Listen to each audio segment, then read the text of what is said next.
my daughter-in-law left for a one-week retreat suitcase packed neatly schedule, set smile perfectly in place as always.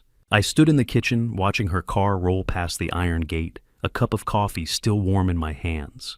The moment she was gone, my son, who was supposed to be in a wheelchair, walked into the kitchen and said, "We need to leave. Right now." I dropped the coffee and followed him through the back garden down to the wooden dock by the river. The second we stepped onto it, he opened his laptop and turned it toward me. And in that moment, everything I had believed for years began to collapse. Thank you for staying with me. Before we go further, let me know where you're watching from, your city, your country, anywhere in the world. I'd love to see how far this story reaches. Also, please note, some parts of this story are fictionalized for narrative purposes. Any similarities are purely coincidental, but the message is something to reflect on. The coffee was good that morning. I don't know why I remember that so clearly, but I do.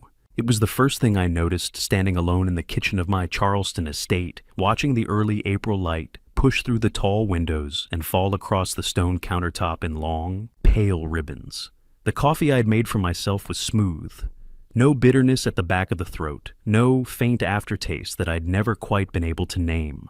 Just coffee the way it was supposed to taste. I stood there with the mug in both hands and thought strange. For the better part of 7 years, I'd been waking up to something that never sat quite right. Not the house was beautiful. A 3-story estate in the historic district of Charleston, South Carolina, with iron gates along the front, live oaks spreading their arms over the driveway, and a back garden that ran down to a private dock on the Cooper River. I'd built a career for 40 years running a construction development firm, and when I finally stepped back in 2017, this house was what all of it had been for. But somewhere along the way, the mornings had started to feel heavier than they should. My thinking had grown slower, like a radio losing its signal. I'd blamed age, I'd blamed grief over Colin. I'd blamed the particular kind of exhaustion that comes with watching your son lose the use of his legs and not being able to do a single thing about it. What I hadn't considered, what I couldn't seem to hold on to long enough to examine, was that the fog might not be coming from inside me at all. I heard Natalie before I saw her. The sound of wheels on hardwood, not a wheelchair, but the compact, deliberate roll of a carry-on suitcase came down the main staircase at 7:45 that morning. She moved the way she always moved, precise, unhurried, like every action had been rehearsed the night before. My daughter-in-law was 38 years old, with dark hair pulled back smooth, and the kind of posture that suggested she'd never once slouched in a chair. She'd come into our lives 6 years ago as Colin's physical therapist, then his companion, then within 18 months his wife. She was capable, organized, always composed. She set her suitcase near the front door and came into the kitchen to find me at the counter. "Your 9 o'clock is the small white pill," she said, opening the weekly medication organizer she kept on the shelf beside the refrigerator. She set today's compartment on the counter in front of me with 2 fingers the way you'd place a document for someone to sign. "And don't skip the afternoon one. You know what happens when you skip it."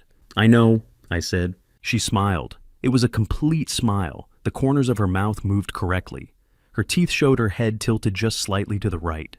Everything a smile was supposed to do. But her eyes stayed exactly where they were, flat and focused, as though the expression had been applied from the outside rather than built from within. "I'll be back from Scottsdale on Sunday," she said. "The Whitmore Wellness Resort, I gave the number to the house phone in case your cell goes out." "You've mentioned it 3 times this week," I said, just being thorough. She picked up her handbag from the back of a chair. "There's food in the freezer. Mrs. Alderman from the agency will come Tuesday and Thursday. Colin's regimen is all written on the board upstairs." She didn't kiss my cheek. She didn't pause at the doorway. She walked to the front door, collected the handle of her suitcase, and stepped out into the morning. The door closed behind her with a soft final click, the sound of something being sealed rather than simply shut. I stood at the window and watched her load the bag into the back of her silver sedan. She checked her phone, once tucked it into her jacket pocket, and got in. The car reversed down the driveway and disappeared past the iron gate. The house was quiet. I picked up my coffee and drank. For a while I just stood there. I thought about the medication organizer on the shelf and the way she'd set this morning's pills in front of me without asking if I wanted them. I thought about Dr. Paulson, the physician I'd had for 20 years, who'd retired in 2019, and recommended Natalie's chosen replacement, a Dr. Harmon, who ran a private practice on the other side of town. In 6 years of appointments, I had never once spoken to Dr. Harmon alone. Natalie drove me sat in the waiting room and was always present when the doctor came in. Family support, she called it, making sure nothing gets lost in translation. I had thought that was considerate of her, standing in my kitchen with a cup of coffee that tasted clean and right. For the first time in longer than I could remember, I found myself thinking about it differently. But the thought was slippery, like trying to hold water in cupped hands. Every time I brought it forward, something else in my mind would push back a tired voice that said, "Walter, you're getting old. You're suspicious of everything. You're not well. That's why she helps." I set down the mug and shook my head. That's why she helps. I had told myself that 100 times, maybe 1,000. I was still standing at the counter when I heard it. Footsteps. Not the soft drag and thud rhythm I'd learned to listen for over 7 years. The sound of a man shifting his weight in a chair, repositioning himself against the back of a wheelchair. These were footsteps, heel to toe. Steady, deliberate, and completely real, moving down the upstairs hallway above my head. I turned toward the kitchen doorway and did not move. The footsteps descended the staircase, each step placed with a kind of quiet, measured patience that made the hair on my arms rise. And then he appeared in the kitchen doorway. Colin, my son. 41 years old with his mother's dark eyes and my jaw, and God help me standing upright. Both feet on the floor. No wheelchair behind him, no crutches, no brace. His shoulders were squared. His gaze was steady. He looked at me the way a person looks at someone they've been waiting years to speak to. For a moment, I couldn't say anything at all. My mind reached for explanations and found none that made sense. I had watched this man be lifted from a stretcher 7 years ago. I had sat beside his hospital bed for 11 days. I had signed forms and spoken to surgeons and held his hand when he'd been told that the nerve damage might be permanent. And he was standing in my kitchen. My voice came out wrong. Too quiet, too careful. He crossed the room in 4 steps and took my arm gently, but with a grip that didn't ask permission. "Not here?" he said, his voice barely above a breath. "She has ears everywhere in this house." He didn't explain anything inside the house. Colin moved through the back hallway with the kind of quiet, deliberate confidence of a man who had mapped every inch of a space over years of silent observation. He led me through the utility room, past the old coat rack that still held a jacket I hadn't worn since before my retirement, and out through the rear service door, the one that opened to the side of the garden where the hedgerow grew thick and close to the wall. I followed him without a word. I'm not sure I was capable of words yet. The image of my son standing in the kitchen doorway upright, steady both feet on the floor, was still doing something to my understanding of the past 7 years that I couldn't quite name. Not disbelief exactly.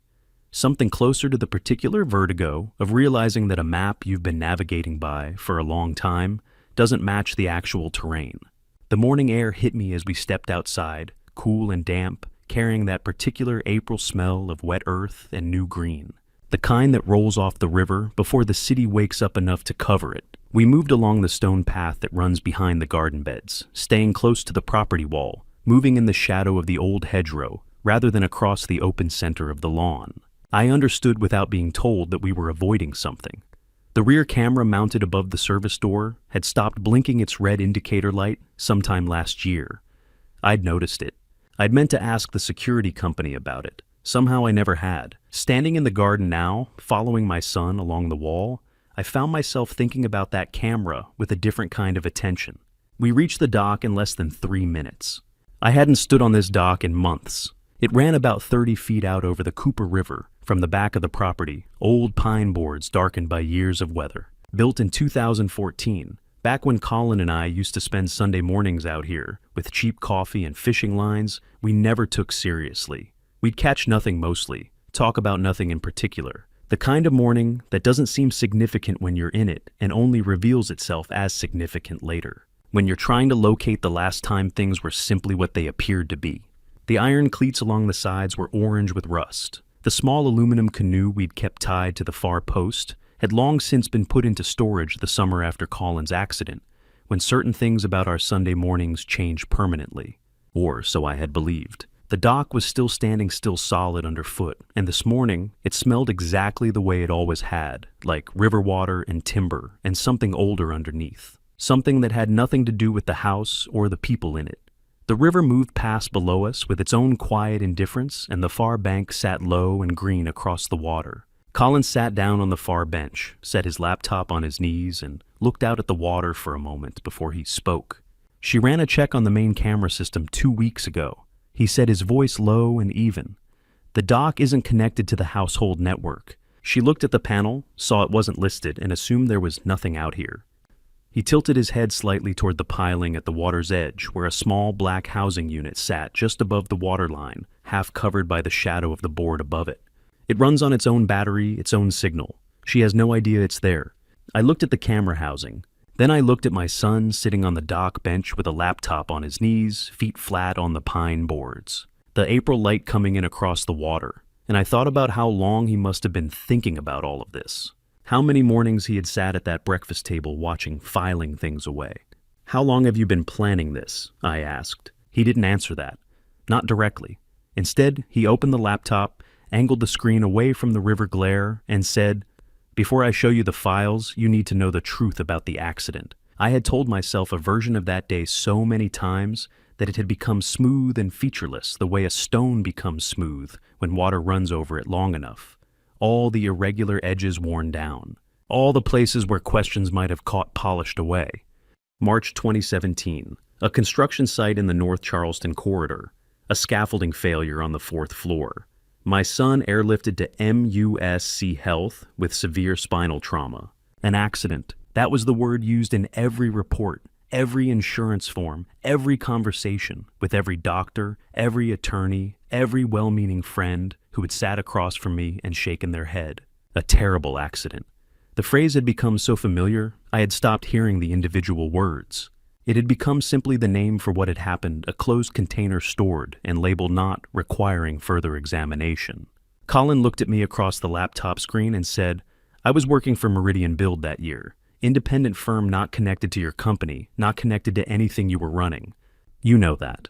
"I know," I said. "You used to come by job sites. You'd drive out in the mornings when you had a project you wanted to see. I knew you were planning to visit that site that week you'd mentioned it at dinner, the Sunday before." He paused. The river filled the silence. "I had an early delivery scheduled, materials arriving at 6:30.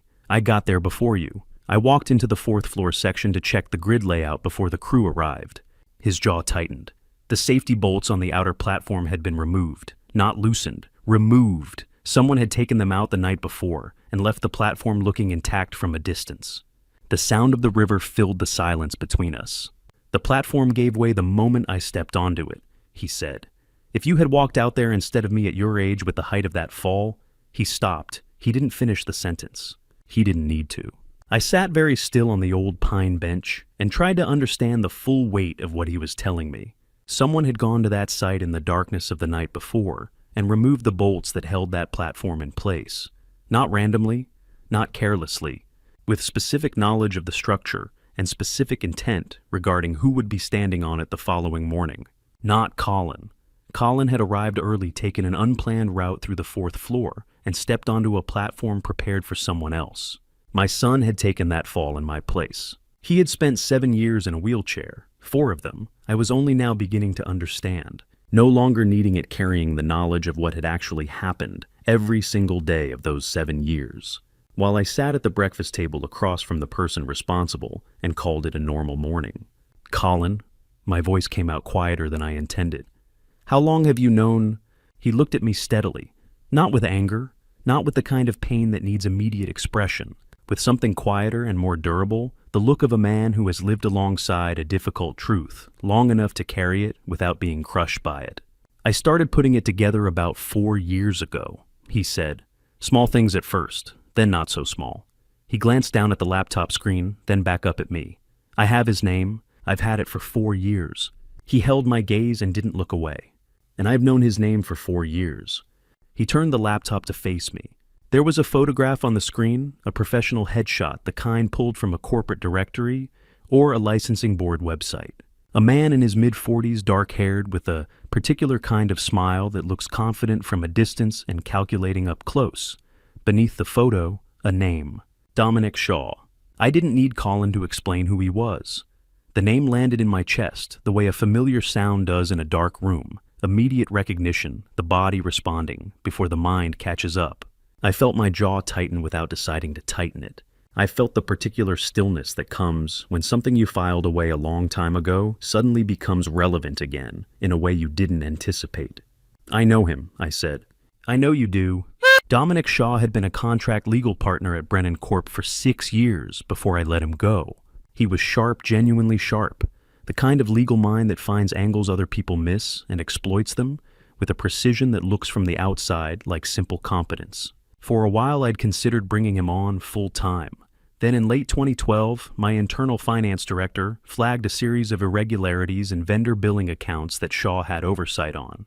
The audit took 3 weeks. The findings were unambiguous. He'd been routing fractional overcharges through subcontractor invoices for at least 2 years, small enough amounts that individual line reviews wouldn't catch them, large enough in aggregate to matter significantly. When I called him into my office and laid the documents on the desk between us, he didn't deny it. He didn't apologize. He sat in the chair across from me, with his hands folded and his expression perfectly level. And he looked at the documents the way a chess player looks at a board when the game has already been decided. "You'll regret this," he said. Not a threat exactly. The tone was too quiet for that. It was the kind of statement a person makes when they've already decided what happens next, when they're informing you of a future that's already been planned rather than warning you about one that might occur. I terminated his contract, reported the conduct to the state bar, and moved on. He lost his license to practice law within the year. I told myself that was the end of Dominic Shaw. I was wrong. After he lost his license, he retrained as an independent insurance broker, Colin said, his voice carrying the careful steadiness of someone who has rehearsed a difficult conversation many times in private. No law degree required, just a broker's license and a client list. He built a new practice from scratch. He paused. His specialty became high-value life and estate policies. I looked at the screen. Dominic's photo looked back at me with the same expression I remembered from that office, composed, watchful, the smile doing its work from the surface while something else operated underneath. "Natalie wasn't a coincidence," Colin continued. "She was a placement. He found her, trained her, and put her inside the company deliberately." He pulled up a second file, a scanned employment record. She applied for a position in the financial operations department in early 2015. The team was 50-plus employees. Department heads handled their own hiring at that level. It never came to you for a signature. I stared at the record. I remembered the name on the internal directory vaguely, the way you remember a face from a company event present without being notable, present without being examined. She spent 2 years inside Brennan Corp learning the asset structure, Colin said. The estate value, the investment accounts, the property holdings, everything. His jaw tightened. Then she came to the Charleston Building and Design Expo in October 2017, the one you asked me to attend on your behalf, because you had the Meridian briefing that afternoon. We spoke for 12 minutes at the networking reception. She was warm, funny. She asked the right questions. He looked out at the river for a moment. I thought it was luck. The morning light on the water was bright and flat now. The last of the early mist burned off by the time the sun cleared the tree line. Somewhere downriver, a boat engine turned over and settled into idle. The sound drifted across to us and faded into the ordinary noise of the city waking up on the far side of the water. "She quit Brennan Corp the month we got engaged," Colin said. "February 2018. Before he showed me the next file, Colin asked me something I hadn't expected. Dad, do you remember when you started forgetting things?" The exact month it began. I thought about it carefully, the way you do when someone asks you to locate a memory that you realize with some discomfort has been sitting just out of reach for a long time. Not lost, just never properly examined. "Early 2019, I said slowly. "Around February, March." He nodded. He told me about Richard Holt. Natalie had mentioned her first husband to me once early in her marriage to Colin, a businessman from Savannah, Georgia, who had passed away suddenly the year before they met. A cardiac event, she'd said, completely without warning. She'd described it with the kind of quiet, controlled sadness that made me feel that pressing for details would be unkind, that asking questions would be a failure of consideration. I had offered my condolences and never raised the subject again. I understood now that this was exactly what she had intended. She received $800,000 from his life insurance policy, Colin said. Dominic Shaw processed the claim. He was her broker on the policy. He let that sit for a moment. The attending physician who signed the paperwork listed it as a natural cardiac event. I have the name of that physician. It isn't a name I recognize from any legitimate practice in Savannah." I looked at the river and said nothing. "She was with us within a year of Richard Holt's passing," Colin continued.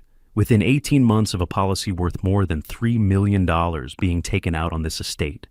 He reached into the front pocket of the laptop case and placed a small orange prescription bottle on the bench between us. I recognized it immediately. It was mine, or it had been sitting in my medicine cabinet beside the blue label bottle I'd been taking for blood pressure management since 2018.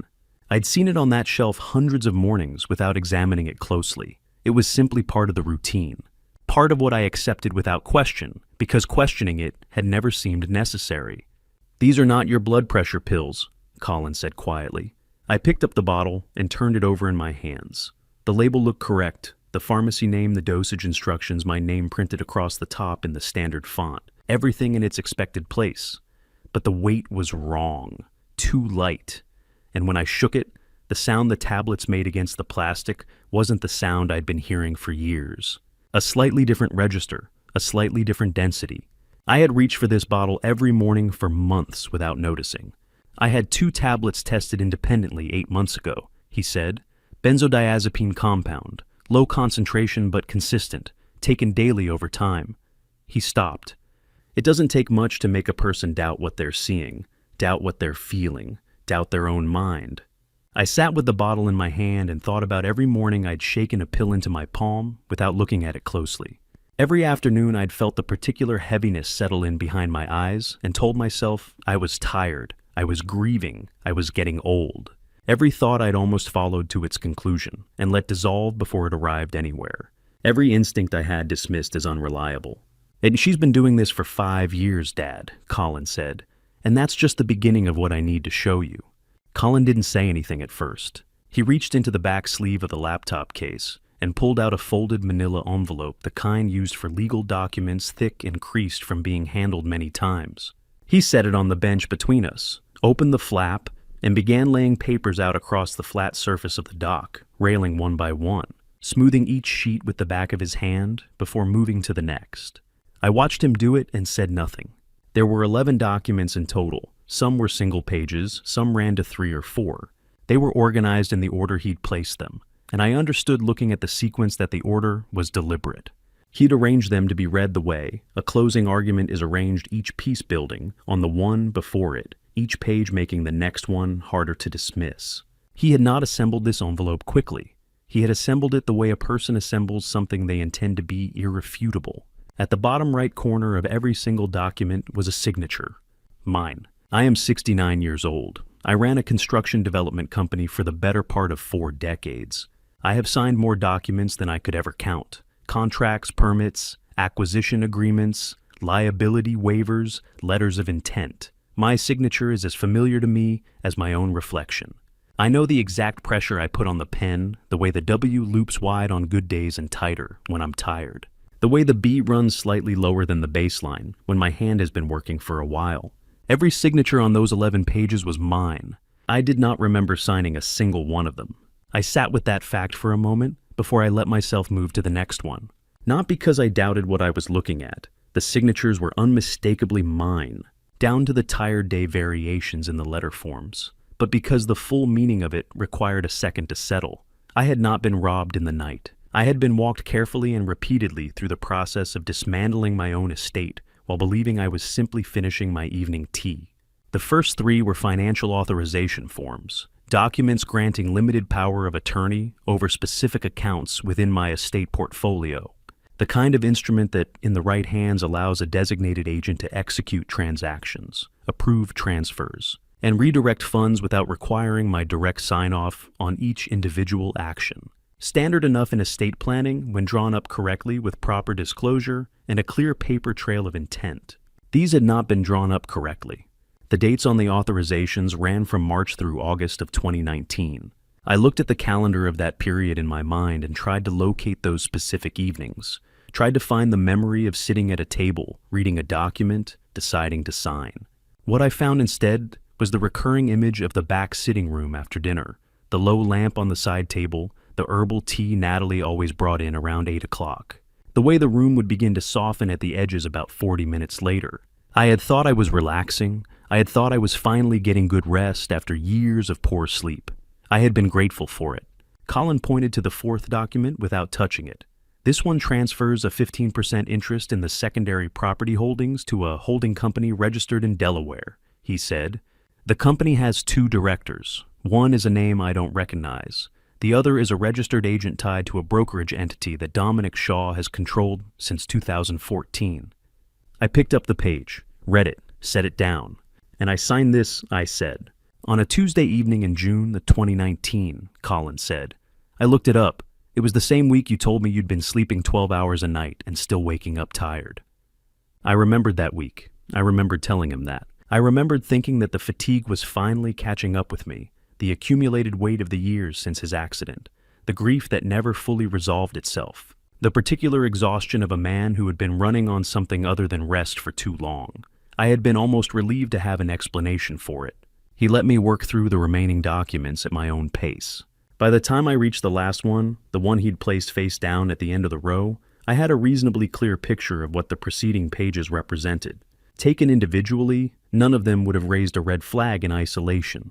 A financial authorization here, a management agreement there, the kind of incremental paperwork that accumulates around a large estate over time and that most people don't scrutinize closely because there seems to be no reason to, because the person placing it in front of you has already been trusted with everything else. Taken together, they formed a structure, a quiet, methodical reordering of the relationships between Walter Brennan and his own assets, one signature at a time, across a period when Walter Brennan had not been entirely Walter Brennan. I turned over the last document. It was a life insurance policy application. Standard format, 4 pages issued through a mid-sized underwriting firm. I didn't recognize Hargrove Meridian Life, an estate headquartered in Atlanta, Georgia. The policyholder name was Walter James Brennan. The coverage amount was listed in the summary box on the first page, printed in the clean, neutral font that insurance documents use regardless of what they're actually saying. $3 million. The beneficiary line read Natalie Ann Brennan's spouse. The date of signature was March 14, 2020. I remembered that week, not the signing. I didn't remember that. But I remembered the week itself, with unusual clarity, the way you sometimes remember the frame of an event, even when the center of it has gone. I'd had what I thought was a mild flu. 3 days of fatigue, low-grade fever, difficulty concentrating on anything for more than a few minutes at a time. I'd stayed home, slept a great deal, and by the weekend felt well enough to sit in the garden for an hour in the afternoon sun. Natalie had been attentive throughout, bringing meals on a tray, managing my medications, appearing at regular intervals with the quiet, unhurried efficiency of someone who understood exactly what was needed and when. I had been grateful for her then. I had thought not for the first time that Colin had chosen well. I looked at the date on the document again. March 14th, 2020. Hargrove Meridian, I said. I've never heard of them. They've been operating for 9 years, Colin said. Legitimate enough on the surface, licensed, registered, active policy portfolio. But the original capitalization came through a chain of holding entities. One of those entities connects directly to a brokerage account in Dominic Shaw's name. He paused. He didn't just process the policy, Dad. He built the company that issued it. $3 million. I set the document down on the railing and looked at the water. The Cooper moved past below us, the way it always did, without comment, without adjustment, entirely unchanged by what was happening on the dock above it. I had always found the river reliable in that way. This morning, the reliability felt less comforting than usual. My hands were steady. I had spent 40 years in boardrooms making decisions that other men found difficult, and I had learned early that the moment your hands start moving is the moment you lose the room. Steadiness had been a professional discipline for so long that it had become simply how I was built. But for 1 second, one single second, I felt the page tremble slightly between my fingers before I placed it flat on the rail. I let that second pass. I breathed once. I set the document down. I looked at my son across the spread of papers on the railing. 11 documents, 11 signatures. The systematic architecture of something that had been built around me while I stood inside it and called it home. Then I looked at my son. There's one more file, Colin said quietly, about who Natalie was before she ever walked through our door. The folder was simply labeled with a name and a year. R. Holt 2016. Colin opened it without commentary, and the screen filled with the kind of documents that carry a particular weight, not because of their legal language, but because of what they represent. An obituary printed from a Savannah newspaper, a funeral program, the cover showing a photograph of a man standing outdoors, somewhere smiling, broadly squinting, slightly against the sun. A policy summary sheet with a beneficiary line I'd already learned to look for. I leaned forward and looked at the photograph. Richard Holt had been 52 years old when he passed. He had the kind of face that suggested someone who laughed easily, broad features, the smile pulling wide, and unguarded the posture of a person comfortable in their own body. A businessman, the obituary said. Commercial real estate primarily in the greater Savannah area. Survived by his wife Natalie. No children. Services held at First Presbyterian Interment Private. The cause listed on the death record was a sudden cardiac event. No prior diagnosis. No warning signs documented. Dominic processed the claim, Collins said. The brokerage firm on the policy documentation was a smaller entity. He operated in Georgia, different name than Hargrove Meridian, same structural template. The payout was $800,000 transferred to Natalie within 60 days of the death record being filed. He paused. The paperwork was clean. No irregularities flagged by the insurer. No review requested. I looked at the photograph for a long moment. She practiced on him, I said. The words came out flat without inflection. I wasn't editorializing. I was simply saying what the documents taken together appeared to indicate. Colin didn't confirm or deny it directly. He just held my gaze long enough to tell me he'd arrived at the same conclusion. We were never the first, I said. We were just the largest. Yes, he said. I sat back on the bench and looked at the river. We had been out on this dock for nearly an hour. The April morning had settled into its full light, now the sky a pale, clean blue above the far bank of the Cooper. A heron stood motionless at the waterline 20 yards downstream, absolutely still, waiting for something beneath the surface. When did you start getting better? I asked.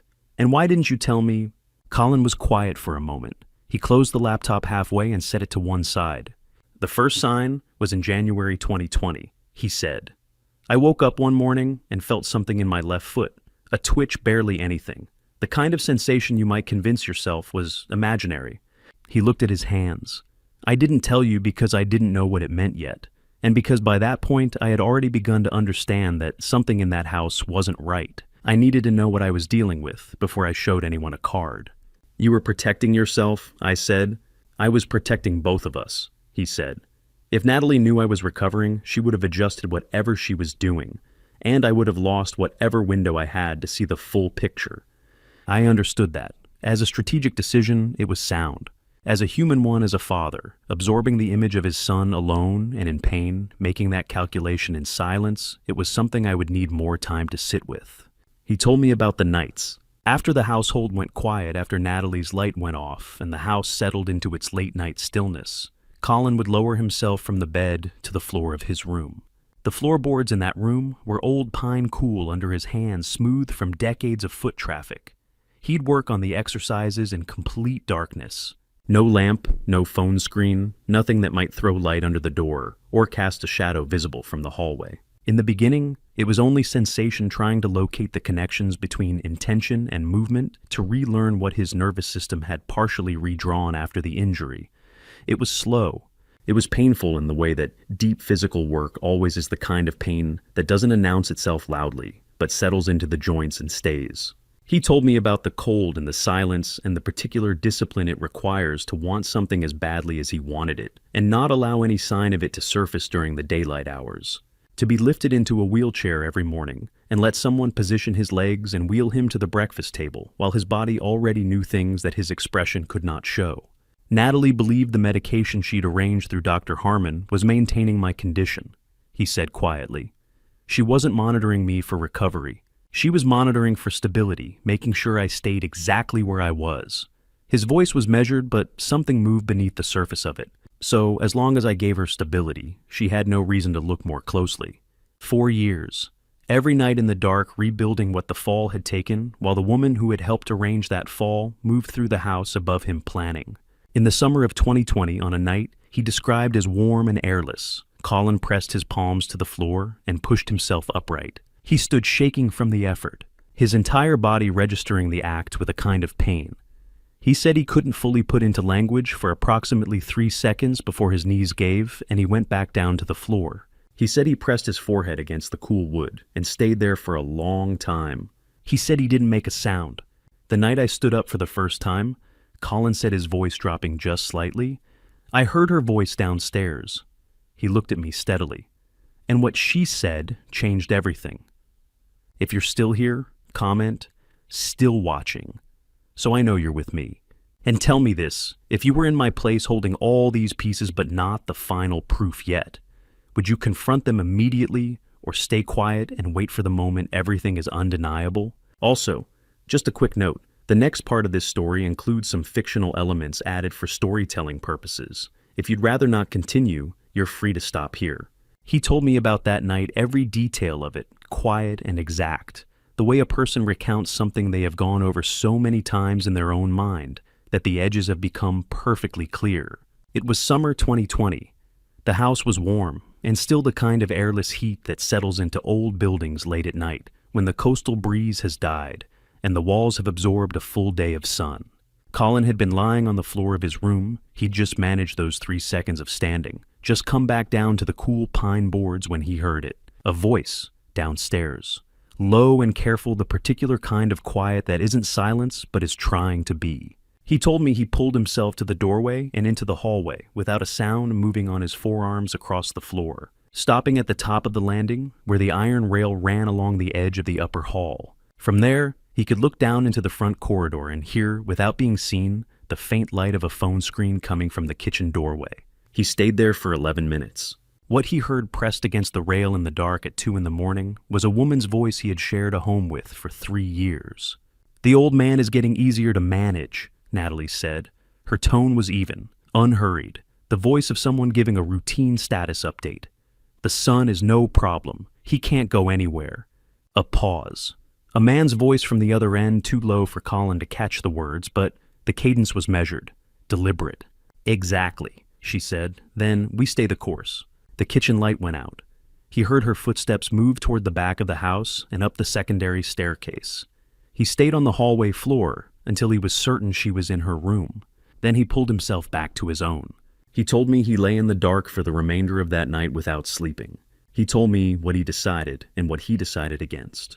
The most obvious move was to call the police. He understood that, and he also understood why it wasn't an option, at least not at the local level. Dominic Shaw had practiced law in Charleston for 6 years. He had relationships in the city's legal and civic structure that didn't disappear when his license was revoked, connections built over years in rooms where decisions get made quietly. Bringing a local report to a department where Dominic had acquaintances and former colleagues meant the information would not stay contained. The only structure with the independence and jurisdiction to act without those entanglements was federal. So, Colin did not make a call. He made a plan. Within the week, he had sourced 2 small audio recording devices, compact enough to sit inside everyday objects without detection. One went into the casing of the clock on his bedroom wall. The second went inside a hollowed-out book on the shelf beside his door. The laptop he'd been using was already concealed in the cavity beneath his bedside cabinet, accessible only from the floor level. Positioned so that his wheelchair, parked in its usual place beside the bed, blocked the lower panel from casual view. He purchased 2 prepaid SIM cards with cash from separate locations, one for communications, one for uploading encrypted file backups to a private remote server that no device inside the house had the address for. He told me all of this from a wheelchair he hadn't needed in 4 years. "That was 3.5 years ago," he said. "I've been recording ever since." There was one more thing he told me before he reached for the laptop again. Starting in early 2021, once he had a clearer understanding of what was in my medication, Colin began making careful substitutions, not wholesale replacements. Natalie conducted periodic checks on the pill bottles, verifying fill levels against what she expected to be consumed. A complete swap would have been noticed immediately. Instead, he worked in partial exchanges, removing several of the altered tablets and replacing them with pharmacy-grade equivalents purchased during the brief windows when he was transported to medical appointments and left briefly unattended. "I couldn't eliminate it entirely," he said, "but I could reduce the concentration significantly."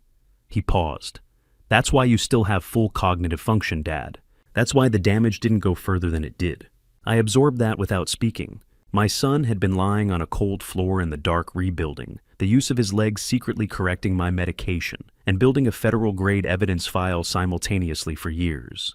While I sat across the breakfast table from the person responsible taking pills she handed me and told myself my mind was just getting old.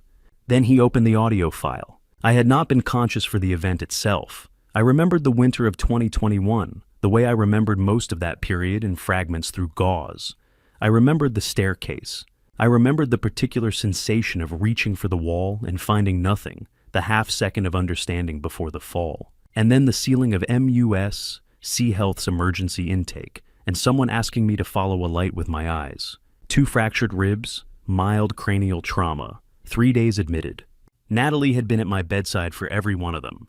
The audio file Colin played me was 47 seconds long. It had been recorded the evening of my admission. The timestamp in the file metadata put it at 11:20 p.m. from the device concealed in the hallway clock 2 rooms away from the phone call. I recognized her voice immediately. "He fell. It's done." A pause. "Harmon will handle the rest." That was it. Clean, efficient, and delivered with the same tone she used when confirming a grocery order had been placed. The recording ended. The silence that followed it was very complete. I looked at the water. A minute passed. "Oh, Harmon," I said. I heard the name come out of my mouth and recognized it the way you recognize something you should have questioned a long time ago. "Who is Harmon?" Colin took a breath before he answered. Not the breath of someone stalling, the breath of someone who has been carrying a particular piece of information for a long time and is making a deliberate choice about how to set it down carefully, without it breaking something in the process. "His full name is Gerald Harmon," Colin said. "He's been on staff at MUSC Health for 11 years, cardiology and internal medicine primarily. By most standard measures, a competent physician, solid patient, reviews no disciplinary history. Nothing in his public record that would draw a second look from anyone doing a routine background check." He paused. "Dominic approached him sometime before your hospitalization. We don't have the exact date of first contact, but the communications we've recovered suggest the arrangement was already in place well before your fall on those stairs." I turned that over carefully in my mind. Before your fall, not after. Before meaning the hospitalization wasn't an unexpected complication that required quick improvisation. It was a window that had been prepared for. The staircase, the wet floor, the hallway light that had stopped working the week prior and never been repaired. Despite my asking twice, none of it had been careless. It had been deliberate preparation for a specific outcome.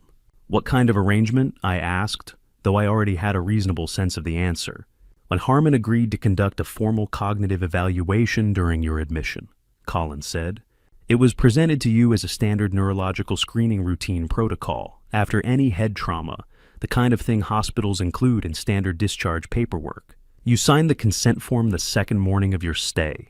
I remembered it. Or, I remembered the outline of it, a form on a clipboard, a younger nurse explaining in a pleasant, unhurried voice that it was entirely standard procedure following any impact to the head. My signature going at the bottom without my glasses on and the overhead fluorescence giving me a headache. 3 days into that hospital, stay still managing 2 fractured ribs, and the particular fog that follows a concussion still operating at significantly less than full capacity. It had seemed entirely unremarkable. It had seemed like paperwork. The evaluation was designed to reach a specific conclusion before it was ever administered, Colin said. He opened the audio file without preamble. The recording was short, a corridor exchange, the ambient sound of a hospital at night underneath it, the distant movement of equipment and soft-soled shoes on linoleum. 2 voices speaking in the careful, measured murmur of people who are aware they're in a semi-public space and are choosing their words accordingly. Natalie's voice came through, first calm, unhurried, the tone she used for logistics. "The evaluation needs to show early-stage cognitive decline, enough for guardianship." A pause. A man's voice low and precise, with the clipped delivery of someone accustomed to medical documentation. "What's the timeline?" Her response, "When he's discharged, within the month." The file ended at 41 seconds. Colin let the silence sit before he continued. The objective was to establish a documented legal record of cognitive impairment sufficient to file a petition for guardianship with the county probate court. Once that determination existed on paper and had been signed off by a licensed attending physician, she could have initiated the formal transfer of estate management authority. The process under South Carolina law takes between 60 and 90 days from filing to approval when there's no medical challenge. I absorbed that. And I wouldn't have been considered capable of challenging it, I said, because the record would have shown I wasn't capable of making that determination. Correct, Colin said. I had built a company from the ground up over 4 decades. I had sat across negotiating tables from men who were trying to take things from me, and I had held my position every single time. And in the space of one hospitalization, one carefully arranged fall on a staircase made wet the evening before, one hallway light that had been left burned out for just long enough, I had come within a single counter-signature of losing the legal standing to be considered a competent adult in my own home. It didn't go through, I said, because I pulled the form before it reached the attending physician for counter-signature, Colin said. It disappeared from your discharge packet during shift change. Doctor, Harmon logged the evaluation as incomplete, citing patient fatigue as the cause for the abbreviated session. A pause.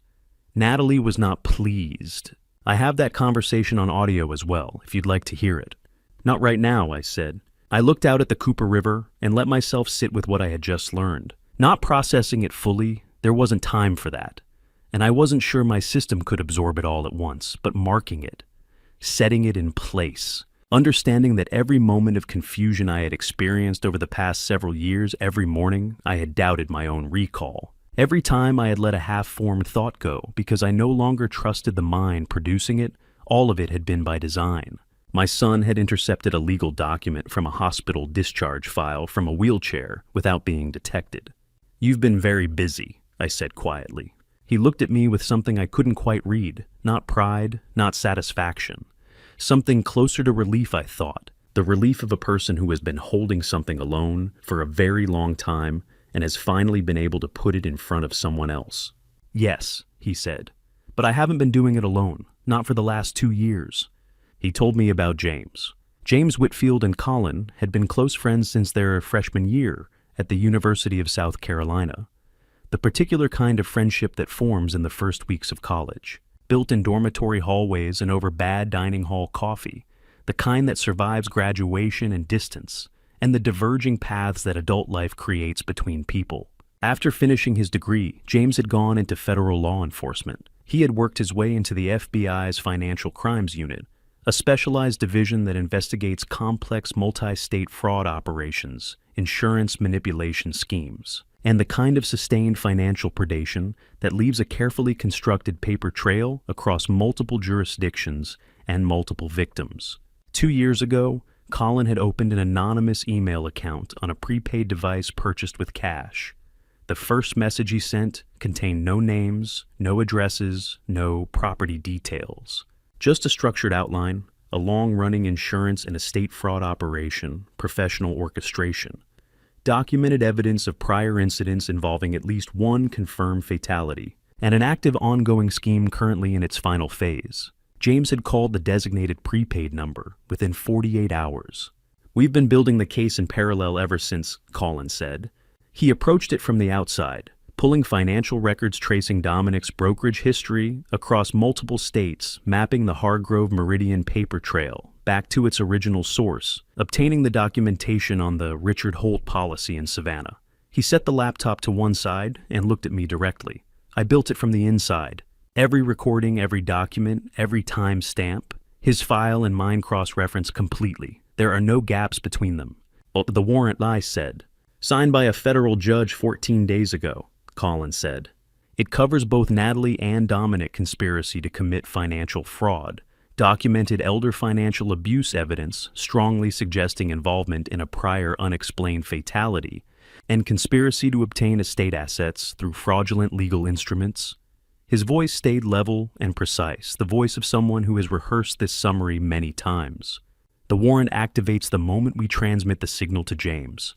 I sat with that for a moment. This morning, the morning Natalie had set my medication on the counter with 2 fingers and reminded me she'd returned from Scottsdale. On Sunday, a federal team had already been positioned less than 10 minutes from this property since the previous evening. They had been there while I made my coffee. while I watched her car reverse down the driveway, while I stood in my own kitchen and tried to hold on to a thought that kept slipping away. "James confirmed this morning," Colin said. Before she left, the message came through. "His team is in position and has been since last night." He paused. "He said he's been ready for a while. He's just been waiting for us to make the call." I looked at my son for a long moment without speaking. The river moved past us with the same indifference it had always shown, unhurried, unchanged, entirely unaware of what was happening on the dock above it. A pair of egrets had settled somewhere downstream, their shapes barely visible through the morning haze. The sun was fully up now, the April light gone from gold to white. And somewhere in the distance, the city was beginning its day without any knowledge of the conversation that had been happening out here on these old pine boards. "I need to tell you something I did." Colin looked at me. He didn't say anything. He waited. It was the spring of 2022. I remember it as one of those rare stretches, maybe 3 or 4 days in close succession, when the fog lifted enough that I could think in straight lines again. I didn't know then what was causing it to lift. I suspect now that it coincided with a period when Colin had managed to reduce the dosage in my medication more significantly than usual. Though we've never mapped it precisely against his substitution records, whatever the reason, I had 4 days in which I felt something approaching myself. I used them carefully. On the second afternoon, I went into the private library on the east side of the house, a room Natalie rarely entered because she found it, as she once put it, oppressively quiet. I sat at the old writing desk my father had left me, and I composed a handwritten will, not a revision of the existing document my attorneys held on file, a separate instrument written by hand with specific language around the estate assets, the property holdings, and the disposition of the accounts that had been quietly restructured over the preceding 3 years. I wrote it as clearly as I knew how in the steadiest hand I could manage, and I signed and dated it at the bottom.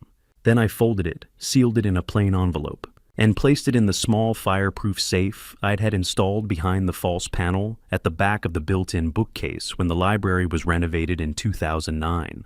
The safe that had never appeared on any household inventory, the one whose combination Natalie had never been given. I wasn't certain the document would hold up legally in every particular, but I was certain that if anything happened to me, it would exist, and that its existence alongside everything else would complicate any clean transfer of assets considerably. Before I left the library that afternoon, I took a book from the third shelf, a worn copy of a novel I'd read aloud to Colin over several winters when he was young. The spine cracked from use, and the cover faded to a pale version of its original color. I slipped a small folded note between pages 42 and 43. The note contained 12 characters that would mean nothing to most people. To Colin, who had grown up watching me build simple cipher systems for company communications, it would mean exactly one thing. I put the book back on the shelf and left the library. "I know about the safe," Colin said quietly. I looked at him. "I found the note 2 years ago," he said. "I went into the library one afternoon when Natalie was running errands. I told her I wanted to sit in there for a while. She didn't question it." The corner of his mouth moved slightly. "I recognized the format immediately. Opened the panel that same afternoon." He paused. "The will is intact. I photographed every page and included the images in the package I sent James. It's part of the federal documentation." I held that for a moment. The image of my son 2 years ago, lowering himself from a wheelchair he didn't need, and opening a safe behind a false panel in a quiet room. Finding the letter I'd left him without knowing I was leaving it for him specifically. We looked at each other across the bench in the early morning light, and neither of us said anything for a few seconds. There was something in the silence that didn't require words, a recognition that ran underneath language, the particular understanding between two people who have been trying to protect each other from opposite sides of the same wall for years, without knowing it. Then Colin's phone vibrated against the bench. He picked it up in the same motion, smooth practiced the movement of someone who had been monitoring an alert system for long enough that the response had become automatic. He looked at the screen. His expression didn't change dramatically, but something in it sharpened. He turned the phone toward me. The camera feed from the front gate showed a black SUV pulled to the curb on the far side of the iron fence. Full size, no front plate visible. Engine still running, I could see the faint heat shimmer from the exhaust in the morning air. The timestamp in the corner of the frame read 9:47 a.m. A man stepped out at the driver's side door. Even on the small screen at the angle and distance the gate camera was working with, I knew the posture. The particular set of shoulders, the deliberate way the feet found the ground, the physical language of someone who had once sat across a desk from me and told me without raising his voice that I would regret a decision I'd made. Dominic Shaw stood at the gate of my property and looked at the front of the house. He checked his watch. He looked at the house again. "He's not supposed to be here," Colin said. His voice was completely level. "Not until tonight. This isn't part of the plan Natalie laid out. He decided this on his own." "Why would he move early?" I asked. "Because he's cautious," Colin said, his eyes still on the screen. "He doesn't trust timelines he doesn't control. He wants to walk the property before dark, confirm the layout, confirm the access points." He paused. "He knows the inside of the house. He doesn't know about this dock. The dock wasn't here when he was still connected to this property. He has no reason to know it exists." On the screen, Dominic took one more look at the house, then got back into the SUV. The vehicle didn't pull away. It simply idled at the curb, waiting. "Natalie is on a plane to Scottsdale right now." Colin said, his eyes still on the camera feed. "She doesn't know he moved the timeline up." He set the phone down between us and looked at me. "She must not know he moved early, which means we still have time." Colin didn't look at me when he reached for the laptop. He opened it with the same deliberate calm he'd maintained since we'd sat down out here, the particular steadiness of someone who has been preparing for a specific moment for long enough that the moment itself, when it arrives, feels less like a crisis and more like the last step of a long walk. He navigated to the final folder in the file structure and turned the screen toward me. "This is what she prepared for you before she left," he said. The folder was labeled with a date, late March 2024, less than 3 weeks ago. The first document was a medical assessment form, 4 pages, issued on MUSC Health letterhead and signed at the bottom by Gerald Harmon, MD. The language was clinical and precise, the kind of careful neutral phrasing that medical documentation uses to describe devastating things without appearing to take a position on them. It described a patient, Walter James Brennan, DSOB, listed correctly. Age 69, is presenting with advanced and progressive cognitive deterioration, consistent with early to moderate stage impairment, with documented decline across multiple assessment categories over a period of 18 months. It recommended immediate review of the patient's capacity to manage his own financial and legal affairs. It was in every visible particular a professional medical document. It was also, Colin explained, fabricated in its entirety. Gerald Harmon had signed a form describing a patient condition that did not exist based on evaluations that had not been conducted.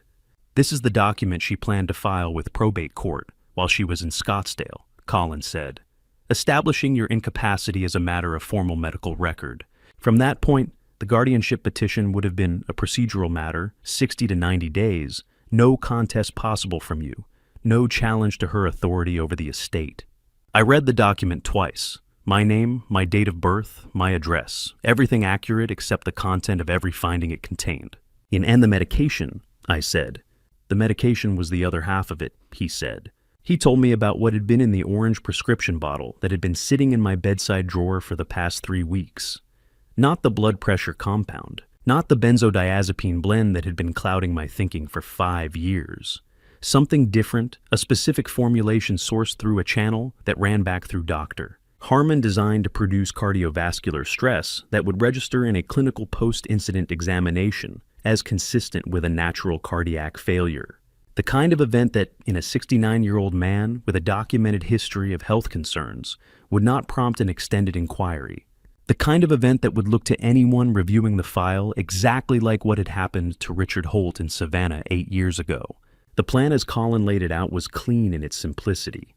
Natalie in Scottsdale, verifiable location, hotel check-in, restaurant, receipts, the kind of alibi that photographs itself. Walter alone in the house.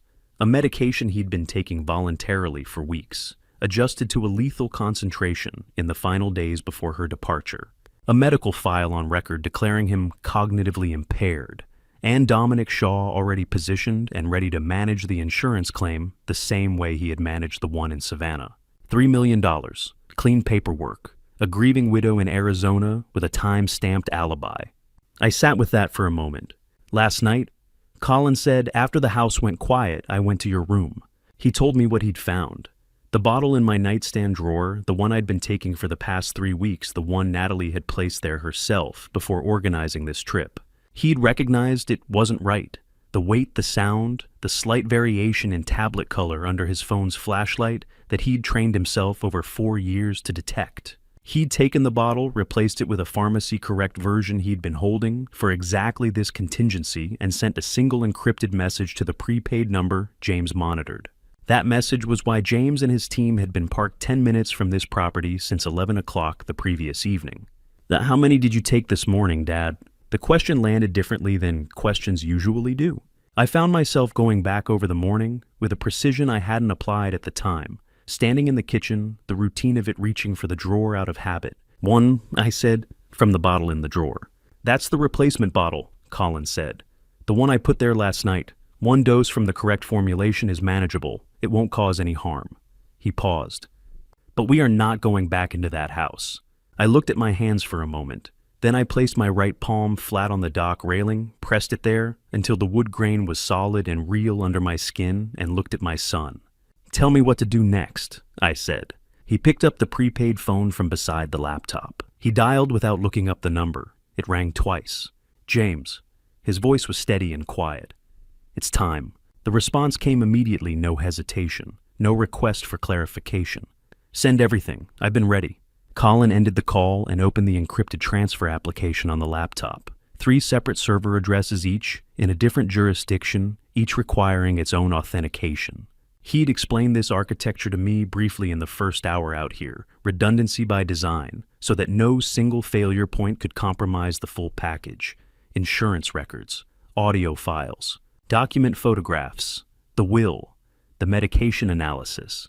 Dr. Harmon's fabricated assessment, alongside the real one Colin had obtained independently. 41 months of continuous evidence gathering, organized and cross-referenced, beginning its final journey to the people who had the authority and the jurisdiction to act on it. The upload progress bar moved steadily in the upper corner of the screen. I watched it and said nothing. Then the phone on the bench beside me buzzed once the live camera feed from the dock's own independent unit, the one Natalie had never known existed. I turned the screen over. The side gate of the property. The narrow service entrance on the east wall partially obscured by the old magnolia that had grown up against the iron fence over the decades. On the screen, a figure moved along the exterior wall with the unhurried, deliberate pace of someone who has studied a layout in advance and knows exactly which entrance draws the least attention. Dominic Shaw reached for the gate latch and tested it slowly. He wasn't rushing.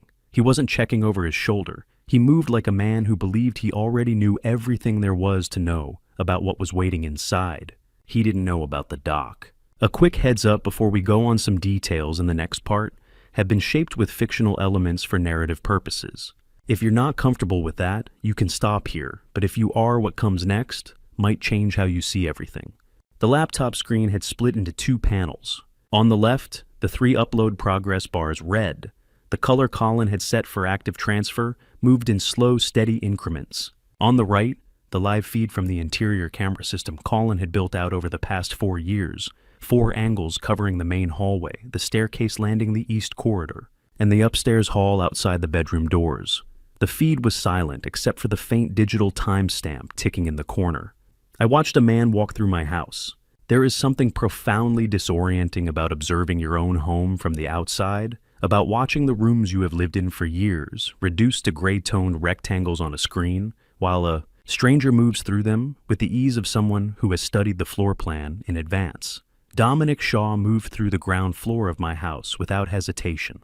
No searching, no opening drawers, no examination of surfaces. He wasn't there to take anything. He was there to confirm. He walked the perimeter of the sitting room, crossed through the dining area, stood briefly at the entrance to the kitchen, and looked in without entering. His movements were efficient and unhurried, the movements of a man running through a pre-departure checklist, verifying that each item is in its expected position before the larger plan proceeds.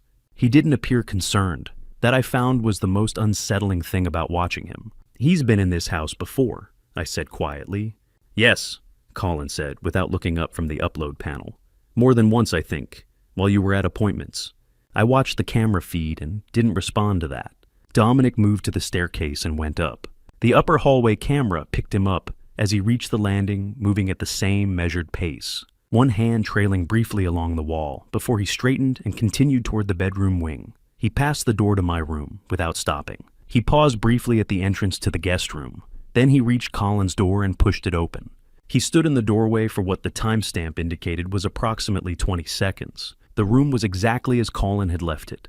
Bed made, curtains open, the desk with its small lamp, and the books arranged along the back edge. And beside the desk, positioned precisely where it had been every morning for 4 years, the wheelchair. Empty upright, sitting in the particular way that objects do when they have become so associated with a person's daily presence that their absence from the space registers as wrongness. Dominic looked at the wheelchair. I watched him look at it.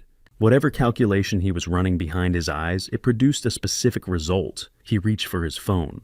Colin had the audio feed active on the prepaid device, a direct line into the same microphone system, embedded in the hallway clock, still operational, still transmitting. The call connected on the first ring. "They're not here." Dominic's voice was even, reporting a fact. A pause. Then Natalie's voice, and I heard immediately what I had never heard in 6 years of living under the same roof as this woman. The surface was still controlled. The words were still precise. But underneath the precision, something had shifted by a fraction of a degree. The particular quality of a voice when the situation it has been managing begins to move outside the parameters it was designed for. "What do you mean not there?" "Neither of them. House is empty." "Check every room." "The study." "The back sitting room." "I've been through the full ground floor and the upper hall," he said. "The old man's room is undisturbed. The son's room wheelchair is still there. They didn't take the car. Both vehicles are in the garage." A longer pause this time. "Let's find them. They can't have gone far. The old man can barely walk." The audio continued, Dominic confirming he would check the remaining rooms, Natalie repeating the instruction with a controlled urgency that I recognized belatedly, as the closest she was capable of coming to panic. But I had stopped processing the words at that specific sentence. The old man can barely walk.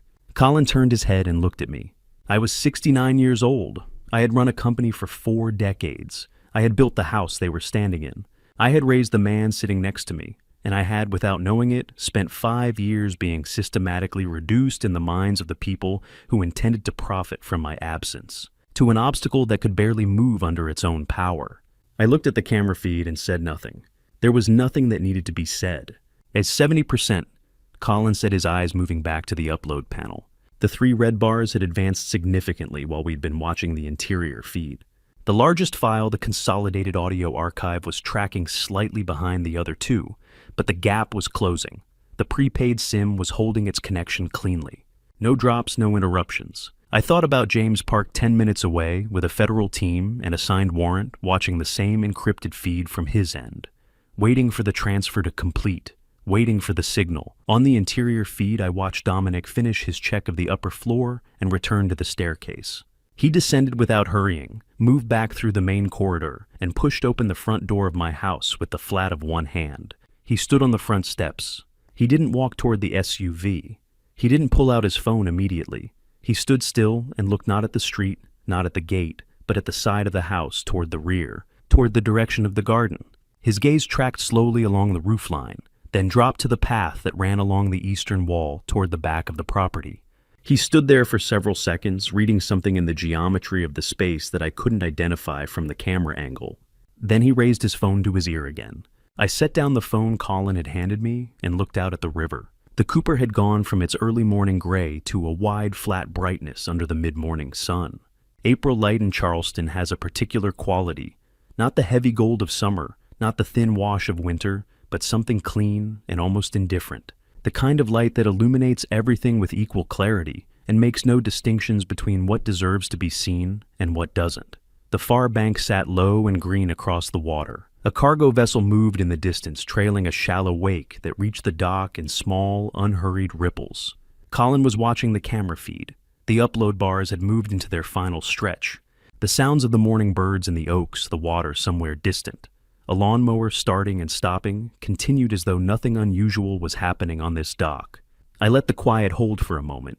Then I let the thing I had been holding back since we sat down out here for 3 full hours of documents and audio files and the careful, systematic dismantling of everything I'd believed about my own life, I let it come forward. Just briefly, just enough. 7 years. 7 years of mornings in that house. Coffee from a pot she managed. Pills from bottles she controlled.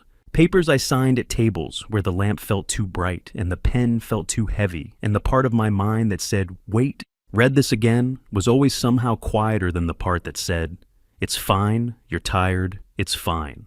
7 years of watching my son in that wheelchair and telling myself it was the worst thing that had ever happened to our family. Not knowing, not being capable of knowing, in the state I'd been kept in, that the man across the breakfast table from me had been standing on his own in the dark for the last 4 of them. I had trusted her with my medication because she had presented herself as trustworthy. I had let her choose my doctor because she had framed it as care. I had signed documents I didn't read because my hands were unsteady and my thinking was slow, and every time I reached for the instinct that said something is wrong here, the instinct dissolved before I could act on it. I had not been foolish. I had been chemically prevented from being anything else. I understood that. I understood it the way you understand a medical diagnosis intellectually clearly, with full access to the logic of it. And I still felt the weight of it settle across my shoulders in a way that had nothing to do with logic. I should have seen it sooner, I said. The words came out quiet and flat without drama. I'm sorry. The river moved past below us. You did see it, Dad, Colin said. He wasn't looking at me. His eyes were still on the screen, but his voice had changed register in the way it does when someone is saying something they mean completely. You just didn't trust yourself. That's exactly what she counted on. Not reassurance, not the comfortable softening of a difficult truth. Just the truth stated plainly, which was the only thing that had ever been useful between the two of us. I sat with it for a moment. Then I nodded once and turned back to the screen. 90%. The 3 red bars had nearly reached their endpoints. The audio archive, the largest file, the one that had been tracking slightly behind, had closed the gap. Whatever happened in the next few minutes, the package was almost beyond reach, almost in James's hands, almost irreversible. On the camera feed, the interior of the house was empty now. Dominic and whoever he'd brought with him had moved out of the camera's coverage area, which meant they were either outside or in the blind spots along the rear of the property. Then the exterior feed shifted. 2 figures appeared at the edge of the rear garden, the section near the old storage shed, where the formal planting beds gave way to the rougher ground that ran toward the tree line. Dominic moved with the same deliberate pace I'd been watching all morning. Beside him was a second man, taller, broader across the shoulders, wearing dark clothing, despite the April warmth. He had latex work gloves on both hands. They were moving methodically, not rushing, checking each section of the garden in sequence, working from the house outward in a pattern that covered ground without missing it. How much time? I asked. Colin studied the feed without blinking. 3 minutes to finish the upload, maybe 5 before they reached the dock path. He tilted his head slightly. The oak line will block their view until they hit the bend in the path. They won't see the dock until they are at the last turn. I looked toward the far end of the garden, where the path curved between 2 old live oaks that had been there since before I bought the property. Their canopies reached across and nearly met overhead, forming a low tunnel of shadow and hanging moss that gave way just past the bend to open ground and the dock. 3 minutes. The upload bars held their pace steady, indifferent mechanical in their reliability. Colin's eyes moved between the camera feed and the transfer panel. Mine stayed on the path through the garden. I counted the seconds in my head. Upload complete, Colin said. His voice was even, just a statement. But I had spent 40 years learning to read the faces of people who had been trained not to show too much. And I saw the micro-release, the fraction of tension leaving the set of his jaw that no one without that particular experience would have caught. And then from somewhere past the oak line, from the direction of the garden path, closer than the geometry of the space suggested it should be, came the dry, sharp sound of a branch giving way underfoot. I had thought we had 5 minutes. We didn't move. Colin's hand was already on my arm light, just the pressure of fingertips against my sleeve. But it was enough to communicate everything that needed to be communicated in that moment. Don't shift your weight. Don't turn your head. Don't make a sound that doesn't already belong to this stretch of riverbank on an April morning. We sat exactly as we were, the laptop screen angled away from any sightline coming down the garden path, the dock board solid and still beneath us, the Cooper River continuing past in its indifferent way, carrying the morning light out toward the harbor, with no interest in what was happening 30 feet above it. The footsteps came through clearly in the April air. Leaves dry from several days without rain, compressed and released under deliberate weight, the particular sound of someone covering ground with purpose rather than speed. Steady, methodical, evenly spaced, the sound of a person who is not lost, who is not uncertain, who is working through a space according to a plan they arrived with. I tracked them by sound alone and did not look toward the path. 30 meters. The live oak canopy ended there, where the garden path made its final bend before opening onto the lower stretch of lawn and the dock beyond it. Whatever came around that turn in the next few seconds would have a direct sightline to where we were sitting. 2 men on an old pine bench, a laptop, a prepaid phone, and 4 years of evidence that had just finished transferring to 3 separate federal servers. Colin didn't move. His eyes were on the camera feed. From the slight change in his breathing, barely perceptible. The kind of shift you only detect after decades of knowing someone I understood, that what he was seeing on the screen had changed from what it showed a minute ago. I allowed myself one look toward the path. Dominic Shaw had stopped at the tree line. He stood at the edge of the oak canopy, partially obscured by the hanging Spanish moss, and looked out toward the lower garden with the absolute stillness of a man running a calculation. He hadn't seen us yet. The angle of the dock relative to the final bend in the path put us in a lateral blind spot from his current position. Visible if he took 3 more steps forward, invisible from exactly where he was standing. But he was reading the geometry of the space, the same careful, methodical reading he'd applied to the interior of the house, moving through it, cataloging it, looking for what was present that shouldn't be, and what was absent that should. His gaze tracked along the lower fence line, across the face of the old storage structure, and then slowly out toward the river, toward us. Colin's hand tightened slightly on my arm. We held. The sound came from the front of the property, not loud. This was not the aggressive all-announcing wail of an emergency response designed to scatter and overwhelm. This was a federal approach, a short controlled signal, the kind calibrated to carry cleanly across a property of this size and reach specific ears without alerting an entire residential block. In the still April morning, with the harbor breeze lying flat and the city not yet fully awake, it moved through the air with complete precision. Dominic heard it. His head turned toward the front of the house, the involuntary, precise rotation of a man whose attention has been seized from the outside against his intent. For 1 full second, he was motionless. Then he moved, pivoting hard toward the east wall, back toward the service entrance he'd used, to come in the route he'd already mapped as his exit. He made it approximately 8 meters before the 2 agents who had been positioned in the rear section of the property since the previous evening came around opposite sides of the garden wall and converged directly on the path in front of him. He stopped. He looked at them, then over his shoulder, then back at them. He made no further attempt at movement. The second man, the one Colin had flagged on the camera feed earlier, broader across the shoulders, dark clothing, despite the warmth. The latex work gloves still on his hands had been following Dominic at a short distance. When Dominic stopped, he stopped. When he registered the agents and understood what was happening, he raised both hands, went to his knees on the grass without instruction, and began cooperating with a completeness that indicated a man who had rapidly run through his available options and found all of them pointing in the same direction. The agents moved with the quiet, practiced efficiency of people who have conducted this sequence enough times that it no longer requires discussion or adjustment. Within 90 seconds of the first signal, Dominic Shaw was in restraints on the garden path of my property, the path he had been using to close in on a dock whose existence he had not known about until it was too late for that knowledge to be useful. He didn't struggle. He didn't speak. He stood in the restraints with his hands behind him and looked at the river in the distance with an expression I couldn't fully read from where I was sitting. Whatever he'd expected this day to look like, it had not looked like this. Colin and I walked back up the garden path. That sentence is straightforward. What it describes was not. We had been on that dock for nearly 3 hours, working through a body of material that had systematically dismantled and then rebuilt my understanding of every year I had lived in that house.